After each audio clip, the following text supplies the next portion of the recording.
13 news HD, हर खबर सच के साथ।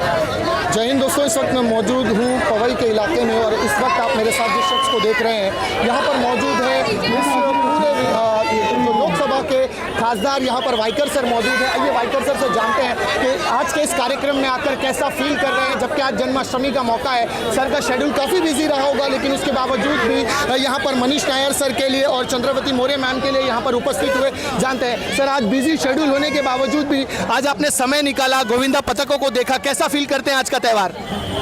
ये हमारी संस्कृति है, ये हमारी हिंदुस्तान की संस्कृति है, महाराष्ट्र की संस्कृति है और इसके माध्यम से सालों साल से कृष्ण जी ने उस टाइम जो लीला की थी तो उसी की याद अभी तक चल रही है।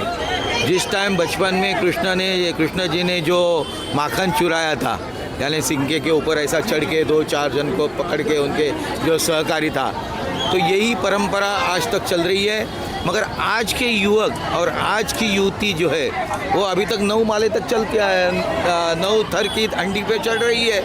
तो ये अलग से, और इसके लिए महाराष्ट्र शासन ने इसको साहसी खेल का दर्जा दे दिया है और इसी के माध्यम से महाराष्ट्र के मुख्यमंत्री जी ने ये साहसी दर्जा देने के कारण महाराष्ट्र में बड़े उत्साह से दही हंडी का माहौल होता है।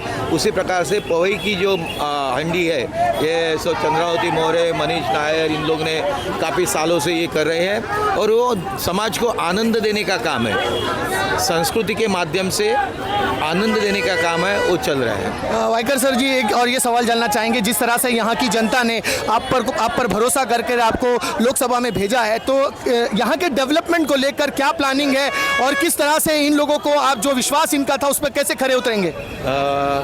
मैं ये पहली बार नहीं चुन के आया हूँ, ये मेरा 8वां टर्म है, यानी 4 बार नगर सेवक, 3 बार आमदार और अभी इन लोगों के आशीर्वाद से हम लोग खासदार बना हूँ। आपने देखा होगा जिस लोकसभा में लोग 10-10, 20-20 साल बात नहीं करते थे, मैं पहली ही लोकसभा के अंदर 15 दिन के अंदर 7 बार मेरी बात रखी है। मुंबई के जो प्रश्न है, महाराष्ट्र के जो प्रश्न है, यानी जो बजट आता है उस बजट के ऊपर बोलना बहुत ज़रूरी था। उसमें पंतप्रधान आवास योजना के माध्यम से 10 लाख करोड़ का निधि था, तो मैंने महाराष्ट्र को 1 लाख करोड़ देना चाहिए। उसमें मुंबई के अंदर जो झोपड़पट्टी वासी है, गरीब लोग रहते हैं, अर्बन शहरी और गरीब जो लोग रहते हैं, उनके लिए घर की या मकान की ज़रूरत है, तो सेंटर के माध्यम से जो 1 लाख करोड़ मिलेगा तो हमारे अच्छे मकान बनेंगे, तो किसी को झोपड़पट्टी में जाने की ज़रूरत नहीं है। तो उसी प्रकार का डेवलपमेंट केंद्र के माध्यम से लाना बहुत ज़रूरी था। उसी प्रकार से 11,11,111 करोड़ इंफ्रास्ट्रक्चर के लिए केंद्र के माध्यम से इस साल के बजट में रखा है। तो मैंने कहा कि इस बजट में इंफ्रास्ट्रक्चर मतलब बोलेगा क्या था, तो रेलवे अच्छी होनी चाहिए, रास्ते आने अच्छे होने चाहिए, पानी की सुविधा अच्छी होनी चाहिए, ड्रेन की, STP की, तो ये कनेक्टिविटी लाना। अभी मेट्रो बनाने जा रहे हैं, तो मेट्रो और रेलवे ये कनेक्टिविटी हो जाएगा तो आपो आप जो ट्रैफिक जो है, जो कंजेक्शन है, वो सब निकल जाएंगे। तो उसी प्रकार से अच्छा काम करके केंद्र के माध्यम से अभी तक किसने पैसा लाया मुझे मालूम नहीं, मगर मैं ज़रूर 1 लाख करोड़ हमारे घरों के लिए और 1 लाख करोड़ मेरा इंफ्रास्ट्रक्चर के लिए, उसके बारे में मेरा मुख्यमंत्री साहब से भी बातचीत हो गई, कमिश्नर के साथ से मैंने मीटिंग लिया है, हर वार्ड में जाके मीटिंग ले रहा हूँ। अभी इनके वार्ड में मेरे को जाने का है और आप लोग पहला इनको तो बेसिक एमिनिटी देंगे, मगर इनको अच्छा मकान देने का भी मेरा कोशिश रहेगा। सर, एक सवाल ये भी जानना चाहेंगे, जिस तरह से चुनाव अवसर पर है विधानसभा के और मुख्यमंत्री एकनाथ शिंदे सर ने लाडली बहन योजना को जो यहाँ पर जाहिर किया है, तो क्या लगता है महाराष्ट्र में आने वाले चुनाव में लाडली बहन योजना जो स्कीम है, ये जो समर्थन है महायुति की तरफ लोगों का रुझान जाएगा और बहनें जो है वो एकनाथ शिंदे साहब से जुड़ेंगी? जरूर जुड़ेंगे। आपको मालूम है मुंबई में जो काम करते हैं उनके पास पैसा है, मैं ग्रामीण में अब जाते हैं तो किसी के पास पैसा नहीं होता, खेती करेंगे साल में 1 बार पैसा आता है। कोई लड़की ने, औरत नहीं, जो हमारी माता है, बहना है, उनके पास 500 रुपये का नोट भी नहीं रहता है। ये महाराष्ट्र सरकार के माध्यम से, लाडली बहन के माध्यम से उन्होंने 1,500 रुपया प्रति महीना उनको मिलने वाला है, तो उसके माध्यम से उनके पास पैसा है। नहीं तो वो बच्चे को कुछ भी बाबा खिलौना चाहिए, कुछ भी चाहिए कि अपने परिवार को कुछ लेना है तो बेचारी नहीं ले सकती थी। उसका मर्द खेती में करता था, वो पैसा साल में आता था, तो वो पैसे से अपना परिवार का कुछ ना कुछ काम करेगी। और यहाँ देखेंगे तो सादा गरीब झोपड़पट्टी में रहती है तो घर काम करती है तो 15-20 हज़ार मिल जाता है, यानी वो 1000 रुपया देखती है, गांव की लेडी जो नहीं देखती है। तो इसीलिए गांव के ग्रामीण के माध्यम से सब महिला जुड़े हैं और माननीय मुख्यमंत्री जी उनका आभार एक आखिरी सवाल बस, जिस तरह से अब विधानसभा चुनाव के लिए महायुति इस क्षेत्र में अपना अभी तक उम्मीदवार घोषित नहीं किया है, यहाँ की जनता का एक अच्छा रुझान मनीष नायर सर के साथ है, वो चाहती है कि वो भावी आमदार बने, यहाँ से उनको टिकट मिले। तो एक जिम्मेदार नागरिक होने के नाते सर आप क्या सोचते हैं कि आपका आशीर्वाद रहेगा? यहाँ पार्टी डिक्लेयर करती है कौन अच्छा कौन बुरा, हमारी महायुति है, महायुति में किसको जाने वाला है, क्या जाने वाला है, कैसा होगा, वो सब देख के जो सुपीरियर लोग हैं हमारे वो देख के, इसके लिए उनकी इच्छा प्रकट करना, इनकी इच्छा प्रकट करना, इनकी इच्छा प्रकट करना सब कर सकते, मगर जिसके नसीब में है उसको मिलेगा। धन्यवाद सर।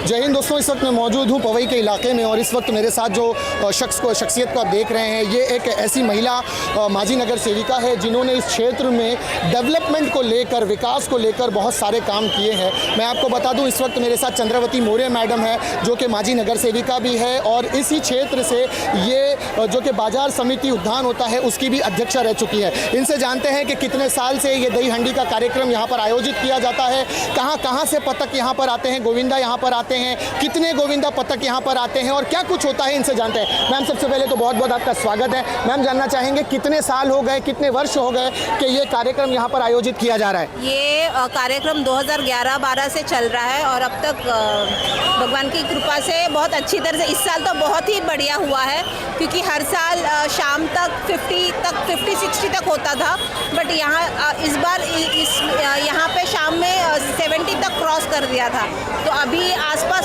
शायद 90 तक आ गए हम लोग। तो मैडम यहाँ पर जो गोविंदा आते हैं, क्या ये सिर्फ इसी आसपास के इलाके से आते हैं या पूरे मुंबई भर से यहाँ पर गोविंदा पतक आते हैं? पूरे मुंबई भर से आते हैं, मालाड से, गोरेगांव से, भांडुप से, दादर, मुलुंड से आते हैं, घाटकोपर से आते हैं, काफ़ी दूर दूर से, चांदीवली, काफ़ी दूर से आते हैं। तो आज सुबह से जैसा आपने बताया कि 91-92 का आंकड़ा आप लोगों ने छुआ है, तो इतने सारे जो पतक आकर गए, क्या किसी को गिर के इंजरी हुई है या कोई चोट लगी है या कोई गंभीर रूप से घायल हुआ है?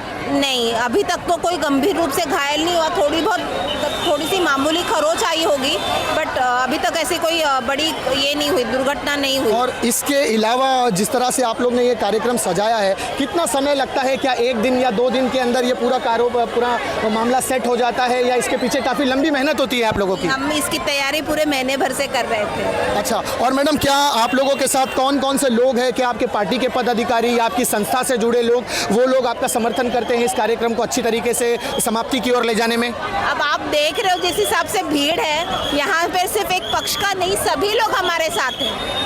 हर पार्टी के लोग हम इनवाइट करते हैं, सभी प्यार से आते भी हैं और यहाँ पे जो जनता दिख रही है वो कोई एक पार्टी की नहीं है, वो हमारे प्यार के लिए यहाँ पे खड़ी है। तो क्या सिर्फ दही हंडी का प्रोग्राम हो या जन्माष्टमी का प्रोग्राम हो, यही किया जाता है या इसके अलावा गणेश उत्सव का त्यौहार है, 15 अगस्त का त्यौहार है, इन तमाम त्योहारों को आप इसी तरह से जोशों के साथ मनाते हैं? ये तो होता ही है दही हंडी का महोत्सव, बट 15 अगस्त हो या 26 जनवरी हो या गणपति में भी हम हर मंडल में जाते हैं। बहुत शुक्रिया, धन्यवाद।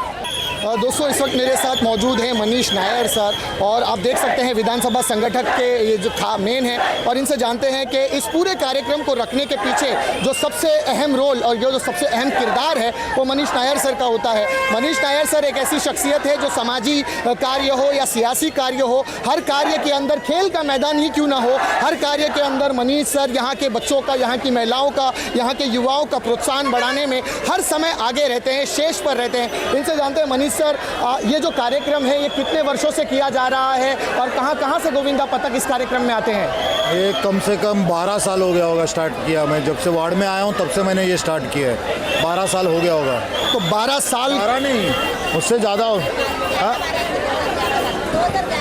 हाँ वही 12 14 साल हो 14 साल हो गए। मतलब ये 14वां साल नाजरीन चल रहा है कि जहाँ पर मनीष नायर सर जन्माष्टमी का त्यौहार इसी तरह से मनाते हैं। सर ये जानेंगे कि यहाँ पर जो लोग आते हैं क्या इसी आसपास के इलाके से आते हैं या पूरे मुंबई भर से, ठाणा भर से, भिवंडी भर के ज़िले से लोग यहाँ पर आते हैं? पूरे एरिया से आते हैं यहाँ पे। अराउंड मेरे ख्याल से 90-91 पतक आ चुके हैं। तो इमेजिन कर सकते हैं किधर दिंदोशी, किधर कांदिवली, किधर थाना, हर जगह से यहाँ से लोग आए हुए हैं। मेरे पवई के भी आए हुए हैं, सब जगह के आए हुए हैं। मनीष सर, हमने ये देखा है सुबह से यहाँ पर कि चाहे कोई 7 थर लगाए, 6 थर लगाए, 5 थर लगाए या बीच में ही गिर जाए, कुछ ना कुछ यहाँ से तोहफा, यहाँ से मोमेंटोज, यहाँ से कुछ ना कुछ वो लेकर गया है। तो ऐसा क्यों है?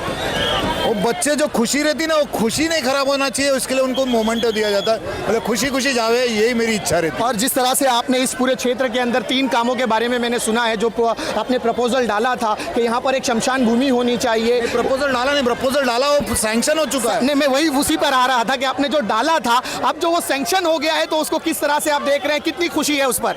अरे बहुत खुशी है मेरी, 2013 की, वो 2013 में मैंने उसका फर्स्ट लेटर डाला था और आज जाके मेरे को सैंक्शन हुआ है। शिंदे साहब की सबसे बड़ी मेहरबानी है, मेरे सीएम ने बहुत बड़ा मदद किया मेरे लिए, मैं उसके लिए बहुत ही उनको थैंक यू बोलूँगा। मैं अपने एरिया वालों की तरफ से भी उनको थैंक्स बोलूँगा, क्योंकि बहुत ज़रूरी है। मनीष सर, जिस तरह से पूरे राज्य भर में महिलाओं के साथ उत्पीड़न किया जा रहा है, नारी का शोषण किया जा रहा है, बच्चों के साथ बलात्कार हो रहे हैं, इसे देखते हुए क्या आपने अपने क्षेत्र में कुछ ऐसा कार्य करने का सोचा है जिससे नारी यहाँ की जो महिलाएं हैं उन्हें आत्मरक्षा करने की कोई सुविधा मिल सके, उन्हें कोई ट्रेनिंग दी जाए? मैंने हर सैटरडे मैंने सेल्फ डिफेंस का कोर्स स्टार्ट किया है, वो भी पासपोली गांव में। जिसको भी चाहिए वो आ सकता है, फ्री ऑफ ट्रेनिंग रहेगा, कोई उसके अंदर उनको फीस नहीं दिया जाएगा। जो लड़कियां छोटे हो या बड़ी हो या लेडीज़ हो, जो भी है सीखना है वो आ सकते हैं। और जिस तरह से सीएम साहब ने लाडली बहन योजना शुरू की है, आपको लगता है कि आने वाले समय में पूरे महाराष्ट्र भर में महायुति को इसका बहुत ज़बरदस्त फायदा होने वाला है? ये पूछने की कोई बात है क्या? 110% हम ही रहेंगे यहाँ पे सीएम, हमारा मुख्यमंत्री एकनाथ शिंदे साहब ही रहेंगे।